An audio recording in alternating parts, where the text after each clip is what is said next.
Well, the Senate getting ready to vote on the Republican tax plan, but is America really ready for what this plan could do? We were going to take a look at the Senate math and also some of the hidden causes in this bill. Plus, we also look at the politics of it all and how Republicans in our area could be facing some major backlash if this bill becomes law. And then we look at how President Trump is trumping his own message this week with, even by his standards, outrageous tweets and comments, raising even more questions, not just about the motives, but also about competency for office. Good evening, everybody, and welcome to RFL. I'm Richard French, and as it seems like a broken record, another bizarre and amazing day in Washington. Now, the Senate, they've been debating this tax bill all day long. Democrats and Republicans seemingly can't agree on just about anything there, including whether they are even partisan. Take a listen. We can do a better job on tax reform, but only if we work together. The way this Congress has careened from partisan bill to partisan bill, with no attempt to even made it bipartisanship, has brought shame on this body. The Senate Finance Committee has delivered a bill that received a vote of the majority of that committee, which considered this tax bill in a bipartisan basis in the committee. So it strikes me as odd, if not just outright fallacious, to suggest that we are somehow keeping them out of a bipartisan process. So you know that committee voted strictly on party lines here, but anyway. The Senate, they could vote on the bill as early as this evening or maybe tomorrow, but I'll get into it in a little bit. There is some 11th hour drama on the floor of the Senate, but things could be looking better for Republicans, and that's because this guy, Senator McCain of Arizona, is now a yes. Now, he was a maybe and an unpredictable one at that. These 5 Republicans, it seems, will now determine whether or not this thing gets through. Bob Corker of Tennessee, a deficit hawk, no friend of the president. As you know, there's been a lot of back and forth between the two. Jeff Flake, ditto, the senator from Arizona. And at this point, they are uncommitted. In fact, as early as within the past hour, they've been echoing concerns over deficit issues that they don't think are properly addressed in the current writing of the bill. Then you got Susan Collins, moderate from Maine, also on the fence. Concerns really about health care and the people being kicked off. Wisconsin's Ron Johnson, Montana's Steve Daines, also looking for concessions. Their issues more as it relates to small business. 3 GOP defections. It would sink the thing, as every Democrat is opposed to the current bill. So that's the politics of this, the math. Do they get to 50 or not here? But what about the actual content of this? And if you feel like, well, I'm not so sure, don't blame yourself. Less than a week ago, this thing was introduced, and now it's being rushed to a vote. So people, and I bet you even senators, are learning on the fly what's in this thing. But trust me, there are some major impacts that you might have an idea about, and a whole lot that you have justifiably not a clue. So we're going to get to some of those surprises, and you will never guess who's going to get stuck holding the check for most of them. Andrew Whitman, he's been digging through the details of this, and he joins us now. And Rich, there are still obviously some aspects of the bill we don't know anything about because the negotiating and the horse trading among Senate Republicans is taking place far from public view, even as the debate continues in front of the cameras. But what we do know points to benefits for the wealthy and for corporations, and almost all of that comes at the expense of people who make a whole lot less money. Here's the wide angle of the bill. The wealthy benefit and the poor and middle class don't. The dividing line is right around the $75,000 to $100,000 income line. Below that, the bill will cost you more in the long run. Above that, you'll wind up doing a whole lot better. But the impacts change over time. This graph looks similar, but what this is the impact of a family that makes $59,000 a year. That is the median income in the nation. And those families, this is over the lifespan of the bill, those families will get a tax cut for a few years, as you see on the left-hand side of your screen, but they'll pay more later on, and in the long run, they'll pay more in taxes over the next 10 years than they did over the past 10 years. Now, the later years in this tax plan, as in all bills, are known as something called the out years. And the numbers change as we head to the out years for a couple of different reasons. One, those out years happen past the 2020 presidential election, so the impact on voters matters less to lawmakers right now. And two, because the bill can only add so much to the deficit for the bill in order for it to pass with just 50 votes. And the bill really plays favorites as we approach its end date in 2027.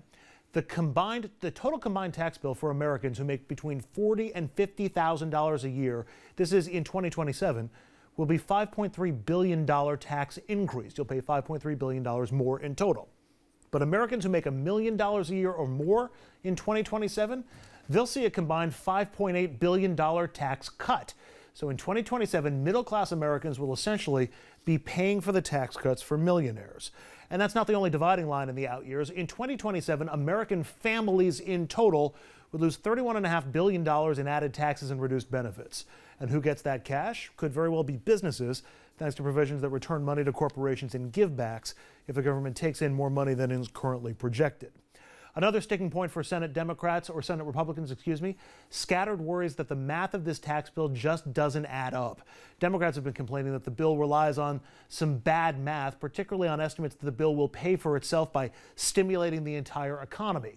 And some Republicans have been sensitive to those math worries. As a result, there's been a lot of talk about adding things called backstops and triggers to the bills. Those are automatic changes that would go into the tax code if the revenue is less than expected or if the deficit rises more than expected. It's like a way to guarantee that if the bill leads to bad things, those bad things won't go on forever. But there are big worries attached to those guarantees. Some Republicans want automatic tax increases to kick in as a backstop or a trigger, but we still don't know who would be hit with what tax increases. And if taxes go up on everybody, well, that would hurt lower-income Americans the most. Other Republicans want automatic spending cuts to kick in as a backstop or a trigger. The problem is those cuts would almost certainly be to things like Medicaid, Medicare, and other aspects of the safety net. And if there were across-the-board spending cuts, well, that would also hurt lower-income Americans more than it would hurt anybody else. But while we wait to hear what exactly those potential long-term triggers and backstops could be, there are already some things in the GOP tax bill that, well, we'll call hidden surprises, like a repeal of the $250 deduction for teachers who buy school supplies out of their own pockets. The bill would also get rid of the student loan deduction. Also, a measure to open up the Arctic to gas and oil drilling has been snuck into the Senate bill. And it also has a break for booze to the tune of $4 billion. Beer, wine, and spirits makers, Rich, would get big tax breaks for no apparent reason. Now, I want to get into some of the fake news that's come from the biggest purveyor of this. And we'll get into politics next segment with the guys. But, Andrew, let's again hit home. I think you laid out a lot of the highlights here. Who's the big winner, meaning top 1% in this country, and the big loser, not in the immediate, but in the not-too-distant future, right. Certainly middle class. But the more you absorb this, I'm talking everybody here, the more you realize, wait a minute, this isn't just a tax bill. This is about so many other things. And clearly, when we say triggers and backstops, let's explain that a little bit further. The president said, hey, there'll be 4 or 5% spike in GDP. Nobody thinks we're going to get anywhere near that from a rate of growth. So when we don't get the number and the deficits go up, and that's what they're trying to convince 3 senators right now, Republicans, we're going to find the way to make the pot right. Well, how are they going to do that? The middle class are going to pay more in taxes. Already, people watching us in New York and New Jersey and Connecticut, you guys, we're going to host, okay?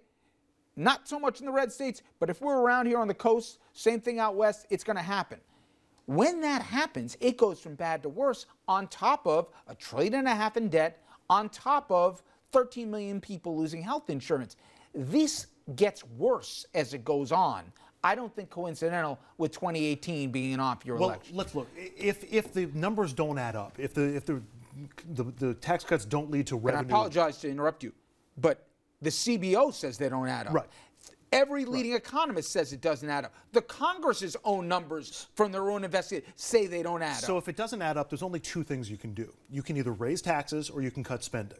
If you raise taxes, well, first of all, this whole thing is to facilitate a tax cut, particularly on corporations and for the wealthiest Americans.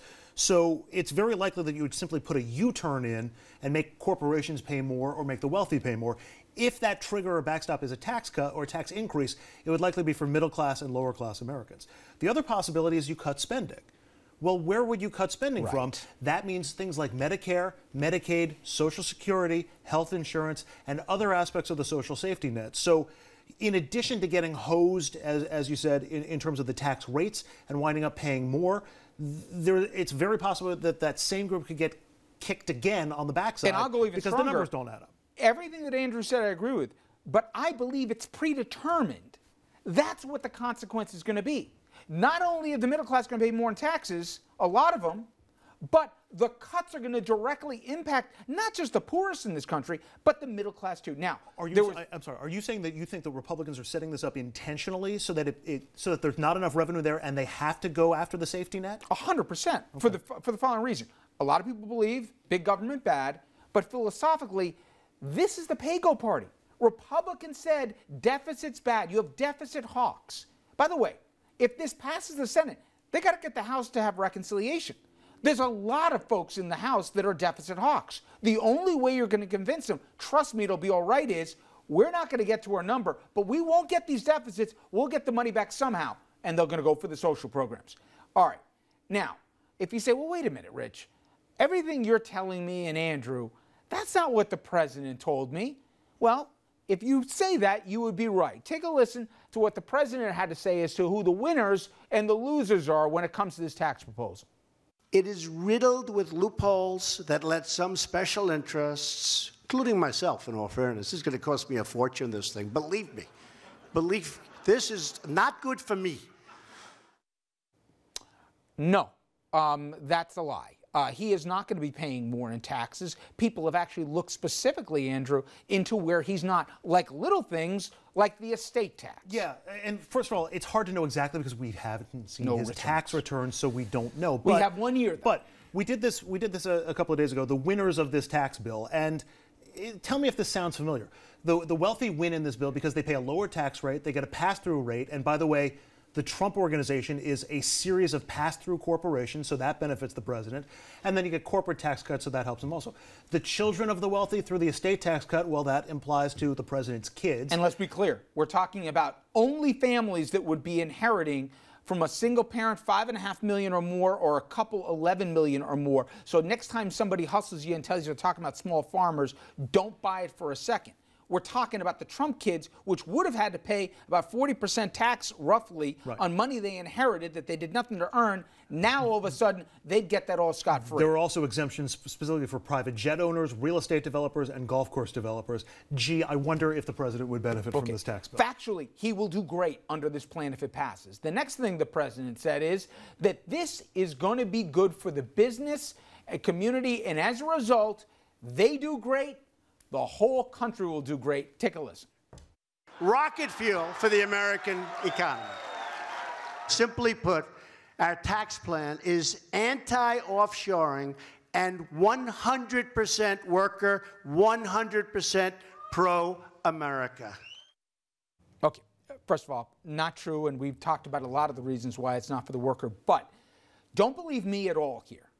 There was a recent event that the Wall Street Journal had a camera at where Mr. Cohn, apparently the financial guru within the Trump administration who spoke for Wall Street, being a Goldman Sachs guy himself, he was at an event where it was filled with CEOs. So take a listen for yourself with a question from the moderator and then the reaction from said audience. Can I ask you all a quick question? If the tax reform bill goes through, do you plan to increase investment, your company's investment, capital investment? Just a show of hands, the tax reform goes through? Okay. Why aren't the other hands up? Why aren't the other hands up? Well, they're not up, Rich, because companies have already been polled about this, and they're going to use their money to raise the stock prices and to pay more for their executives and do things that are good for the company. But what's good for the company doesn't necessarily mean expanding and hiring more people. They're already making record profits, but they're not necessarily going to hire more people as a result. Let me take my hat off as the editorial guy and as a business guy. This is the stupidest thing that has been argued many times before under the laugh record and everything else. Just think about it. Businesses already are sitting on so much cash right now because look at what the interest rates are. But more importantly, just use your own pocketbook. If it's a good investment, you're going to invest the money. If you cut the taxes on the corporations, they're not going to invest in a bad deal just because the rates went down. That's not business.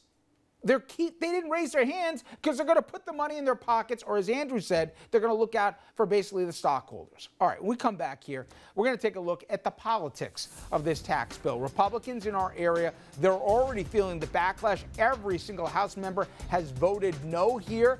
And if they do, they're going to catch heat from the president and Paul Ryan. They vote yes. Next year, they're going to be lucky if they keep their job. Stay with us. We'll be right back.